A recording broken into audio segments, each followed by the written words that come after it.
Om Gyanantimirandasya Gyananjanasraka Chakshurunmridam Jena Dasmi Sri Gurave Hare Krishna, dear devotees, welcome to our ISKCON official YouTube channel. Today I am going to discuss 18th chapter of Bhagavad 9th canto, in which there is description of Jajati Maharaj regaining youth. So the son of Nausa, Jajati Maharaj, among Jajati's 5 sons, the youngest son Puru accepted Jajati's invalidity. So 1 to 3 describes how sons of Ayu, the Nausa's descendants, we have described. So one is when Nausa, who had 6 sons, was caused to become a python. Yeah.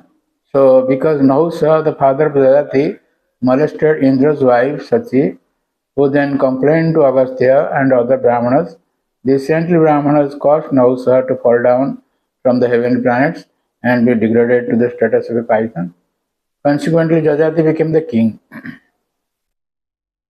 His eldest son, Jati, took sannyas, and 4 to 17 describes Devasani and Sarmishta. Jajati Maharaj.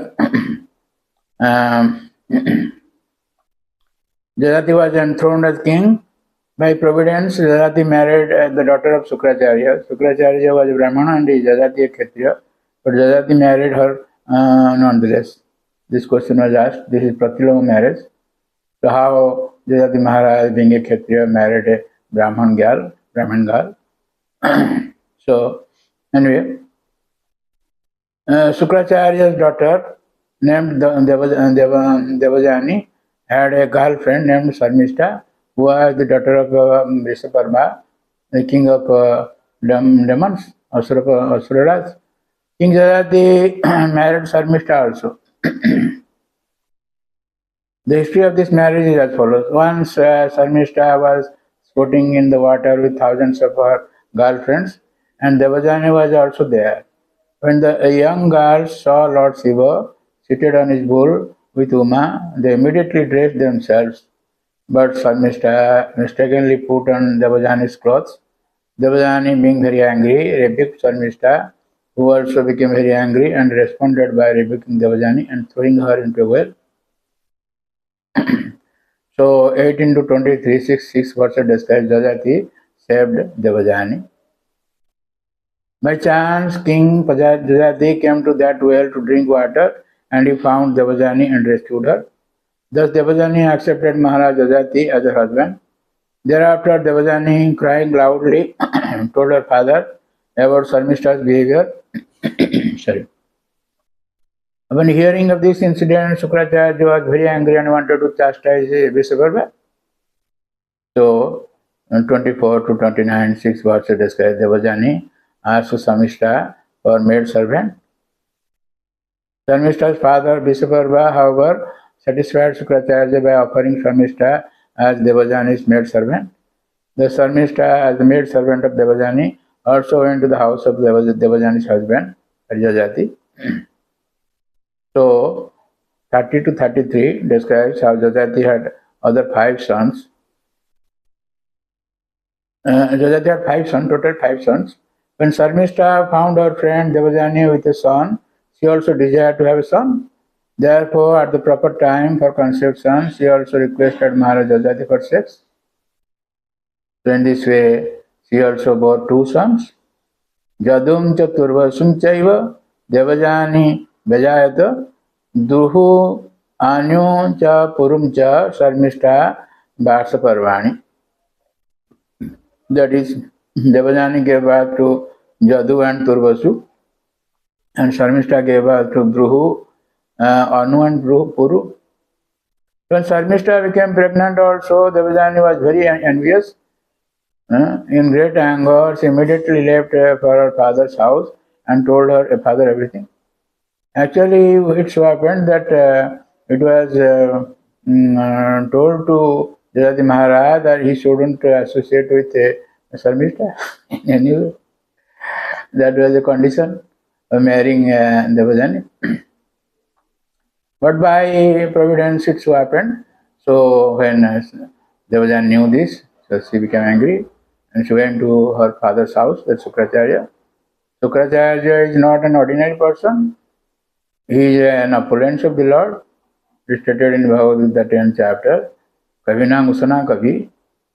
He is an opulence of the Lord. Among the very intelligent persons, he is Usana, this Sukracharya. He is so knowledge, he has so much knowledge that he could bring alive a dead person. Just like we have heard Bali Maharaj was dead, was killed by demigods, but Sukracharya made him live.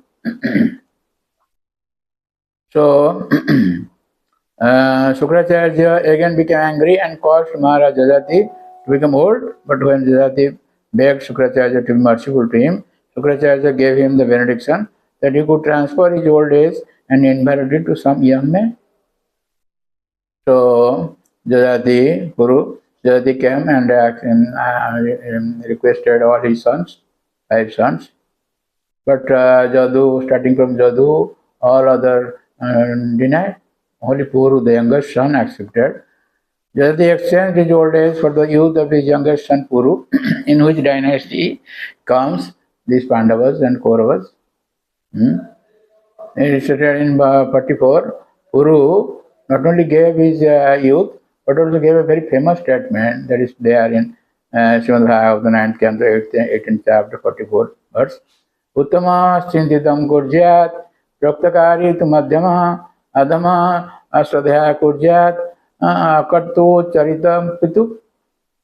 That means a son who acts by anticipating what his father wants him to do is first class. Not only son, but also disciple. One who acts upon receiving his father's order is second class. And one who executes his father's order irreverently is third class. But a son who refuses his father's order is like his father's stool. And the purport Srila Prabhupada Maharaj says, one Indian poet has spoken of Putra and Mutra. Putra means son and Mutra means urine. Both a son and urine come from the same genitals. If a son is an obedient devotee of the Lord, he is called Putra, or a real son. Otherwise, if he is not rodent and is not a devotee, a son is nothing better than urine. And thus he was able to enjoy with young gods, with the youth of his son, Guru.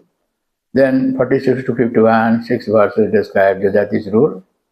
In verse 46 it is stated, Saptadeepa Pati Samyak Pitruvat Palayan Prajaha Jatu Pajosam Vishayan Jujuse Vyahatendriya. Thereafter King Jajati became the ruler of the entire world, consisting of 7 islands, and ruled the citizens exactly like a father. Because he had taken the youth of his son, his senses were unimpaired, and he enjoyed as much material happiness as he desired. We'll hear in the next chapter how he got renunciation. In the purport of Vishwanath Thakur says, there are 9 islands or Varsas in Bharatvarsha. He was ruler of all except first and last island. It will describe further in next chapter. Actually, we have described in 5th canto, Bhugola, there are 7 islands, and each island having so many verses.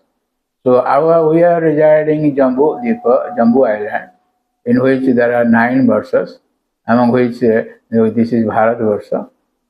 So that Jajati Maharaj was the ruler of 7 islands, not all the 9 islands of this Jambu. So actually we will hear in the next verse, next chapter, that Vishwanath Chakravarti proves that while Jajati Maharaj was the ruler, at that time the emperor was Ambarish Maharaj, about whom we have heard about 9th canto. Ambarish Maharaj, he comes from Sun dynasty, solar dynasty, and Jajati Maharaj is from lunar dynasty. We'll discuss it in the next chapter. So although Maharaj Jajati was the king of the entire world and he engaged his mind and five senses in enjoying material possessions for 1,000 years, he was unable to be satisfied. So he will say his renunciation. I will hear in the next chapter. So thank you very much for listening to this lecture, and please don't forget to subscribe, share, and like our channel, and get blessings of the Lord. Hare Krishna. Hare Krishna, Krishna Krishna, Hare Hare, Hare Rama.